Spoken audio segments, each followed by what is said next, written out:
Today I want to help you put an end to your circle frustration in the relentless running simulator 2017 rounds in PlayerUnknown's Battlegrounds.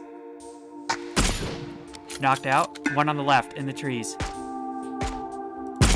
Okay, dead. Go, get in the circle.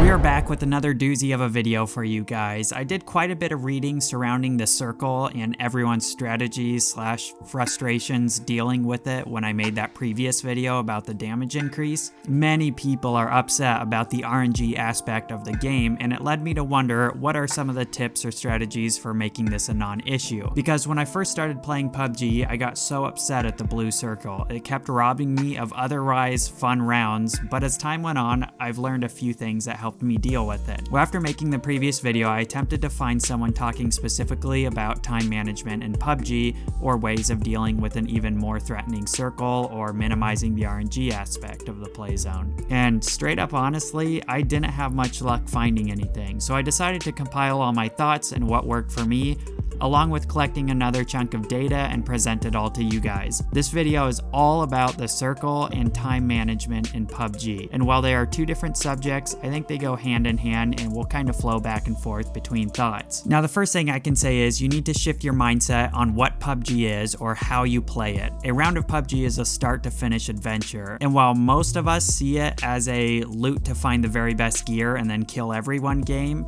we actually need to treat it as a king of the hill sort of game. Our focus needs to shift from collecting tons of the best stuff and killing everyone over to getting in the circle and dominating it, getting to an advantageous position inside the play zone and controlling it. Our strategies need to be less centered around loot and kills and more centered around playing the circle and timers. And while getting the proper gear to do so and killing other players is certainly a part of that, it's not nearly as important as we treat it, and I have an example round at the end of the video that will somewhat demonstrate that. Okay, so first we are going to dive into the subject of the circle. In a previous video, we already talked about why it is a threat, so to speak. Now we're going to talk about why it isn't a threat or how to make it a non-threat. I don't want to get super technical about the circle mechanic itself, like size, speed, and time of each circle, as there are plenty of other videos to do that, and let's face it, you're not going onto the Battlegrounds saying the second to last circle is 90 meters, so we need to insert blank. It's a crazy fact, but it's not helping your gameplay. So what I wanted to do instead was visualize the circle and its potential as much as possible for you, and I'm specifically talking about the first white circle, which is approximately 4.5 kilometers or 4,550 meters wide. Now let's start the visualization with this. No wait, this. That's right, I dropped into 50 rounds in a row and recorded the first white circle each round and overlaid them all in Photoshop. Clearly it's too chaotic to gather anything from this image, but I want to focus in on two things. Which, quick note, I don't at all mean to pretend like 50 rounds is enough to recognize patterns or anything like that, so I'm not going that route. But I wanted to roughly show you the farthest a circle will spawn from the center of the map.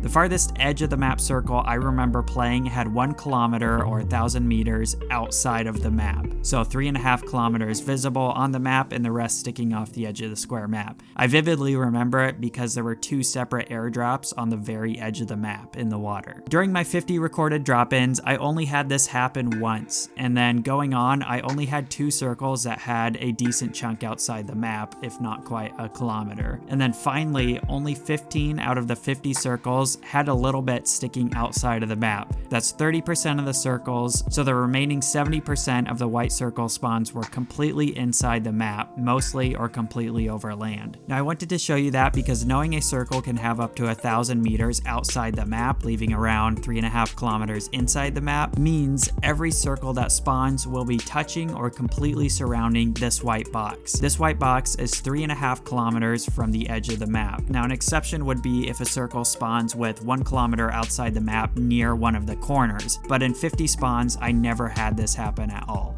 All 50 circles touched or surrounded this box. I'm showing you this so that you know as long as you are inside or near this white box, you will be inside or very near the first white circle. Your character can run at 6.3 meters per second, which means you can travel nearly 400 meters in 60 seconds. Here is a new box that represents 400 meters or a minute run outside of the white box. Within this space, you have Pachinki, the school apartments, ruins, Watertown, Rozhok is very nearby. You have all the hard vehicles vehicle spawn compounds and some of the southeast farm compounds. If you get really good at dropping into one of these locations, you massively reduce your chances of RNG ruining your early game. The two solid run distance or time figures I remember is that in roughly a minute you can travel 400 meters, and secondly, you can run nearly 2 kilometers in 5 minutes. From the moment you hit the plane, you have about a minute 40 seconds before the first timer starts. The first timer is 5 minutes, and then the first circle begins closing and it takes 5 minutes to close. On the subject of time management, remember the earlier you eject from the plane, the more of that minute 40 you will have to loot, fight, and find a vehicle.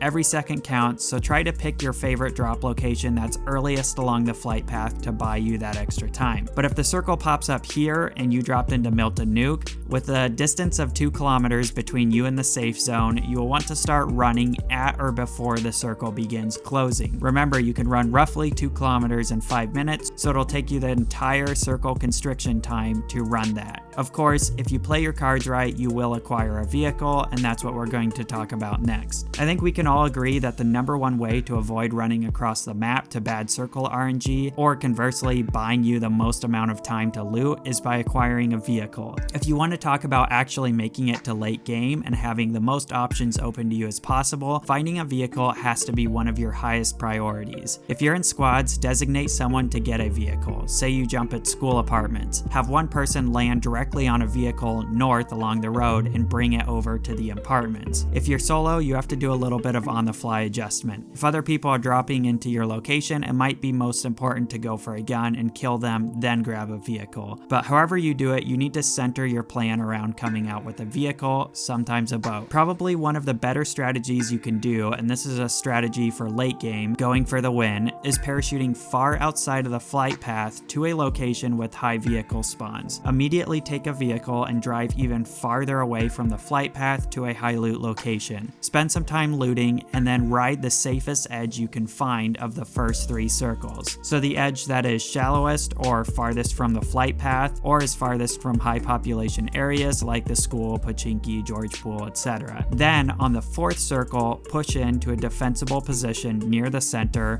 ditch the vehicle, and begin defending or controlling your surrounding area. By this time, the circle is relatively small and there's going to be a little less guesswork involved in staying in or very near the final circles. Alright, let's back up to the subject of vehicles, and mark my words, if I had private servers, I would drive to every vehicle spawn and count how many vehicles spawn in a single round. I would love to know that vehicle to spawn point ratio, but maybe another time. So if you guys do not know about this resource, PUBGmap.io is an interactive map that lets you see vehicle spawn locations and high vehicle spawn locations. The high vehicle spawn locations are always in garages like in Rozhok or Novo. They're not guaranteed a vehicle every game, but usually, unless of course someone beats you to it. Now of course, the further towards the edge of the map, the more important vehicles become. Here's an example showing you how I use PUBGmap.io to plot the best vehicle route. Say you have to leave Lipovka on foot. Well, it makes more sense to go in this direction and check 10 possible vehicle spawns, ending at a high vehicle spawn, than to go this way and only check 6 spawns. That's just an example, and you are more than welcome to use that resource for yourself to plot other routes.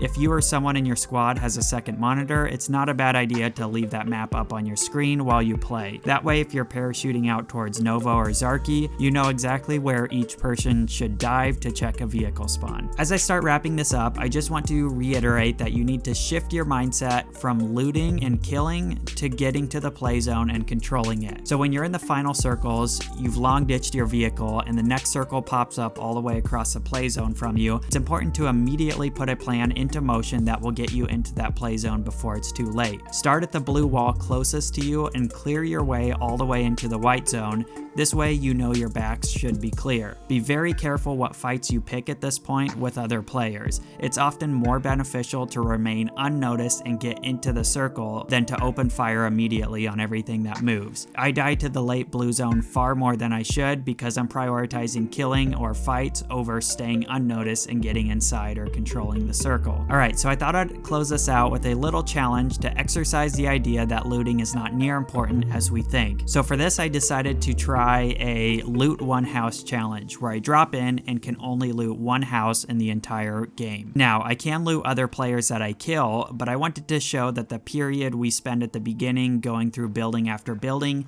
isn't important enough to get us caught running for minutes on end through the blue. So let's get right into the round. For this challenge, I decided to drop into Rozhok. You may find this surprising, but I absolutely never drop here. I always go school apartments, or sometimes Watertown, but for some reason, never here. That being said, I had no idea which house was the best, but I picked myself a sizable 2-story. Probably should have done one with a roof for the extra loot spawns, but nonetheless, this was my one house to loot.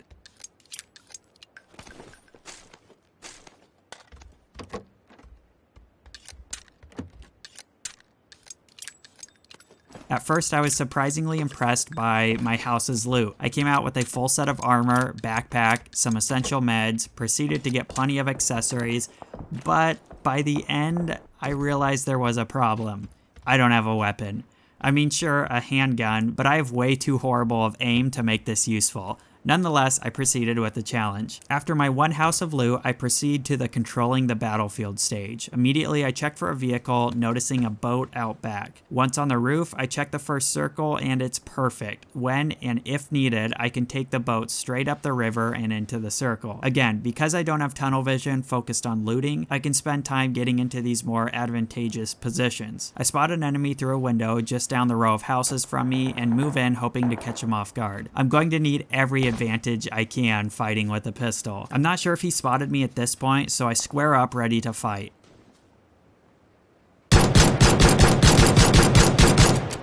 Unloading my entire magazine and only tagging him once, I push up a little bit closer.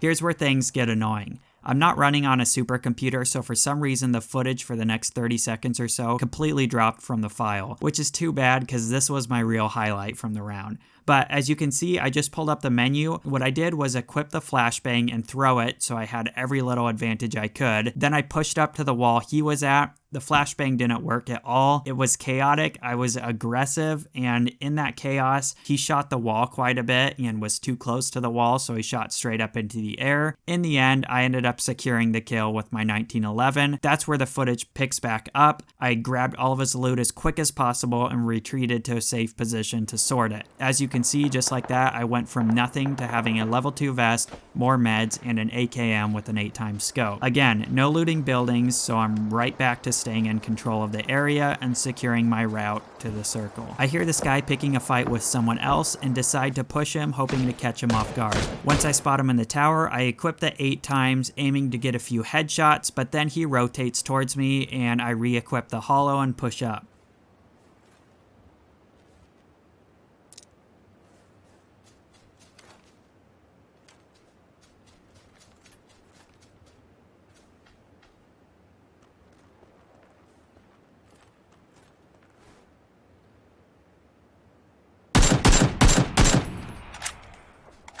Turns out he had just killed another player, so just like that, I now have an AKM and Mini 14 with 2 8x scopes and plenty of other loot. Now I took shots from across the way, but that player had a Kar 98 and was quite a ways out. I wasn't sure where he was, and while I could probably have contested him with my 8x Mini 14 setup, I decided it was wisest to take my boat and get in the circle where I could wait for him to come to me. Again, this is all about time management. Who knows how much time I would have wasted trying to find that guy. I picked the ruins to rotate to because it's a pretty fun battlegrounds, and I thought I could get ahead of all the other players in school, apartments, Rozhok, and Watertown. Again, I don't care about looting, so I start scouting and spot another player running into the ruins. From here I have the drop, so I push up hoping for the kill. Losing track of him, at this point I just decide to listen, and soon after hear his footsteps approaching me.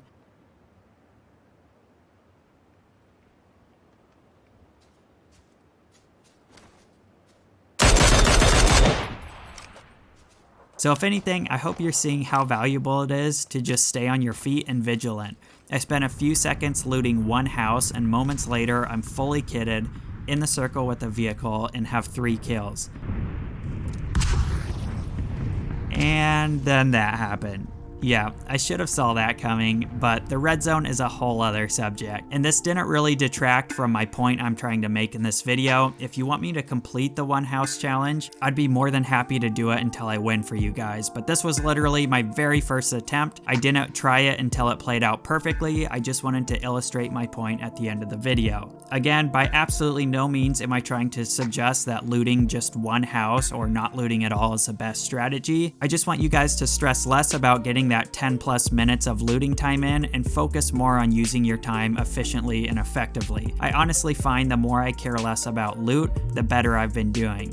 I've played some rounds recently where I don't even loot players I kill unless I'm in absolute dire need of something, and it goes much better for me. So try this out for yourself, go into a round and care a little bit more about positioning and tactics and a little bit less about gear.